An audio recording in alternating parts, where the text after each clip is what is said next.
counsel is something that has to be observed and respected. Kasi nga, huwag na tayo mag-usap pa kami. Huwag mo hawakan yung lawyer. Huwag mo hawakan. Usap pa kami. Huwag mo hawakan. Huwag mo hawakan. Huwag mo hawakan.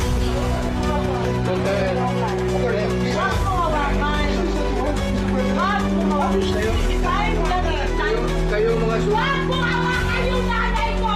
Ang ina mo! kayo mga sundalo, tanungin ko kayo, anong kasalanan ko? Tatanong nga.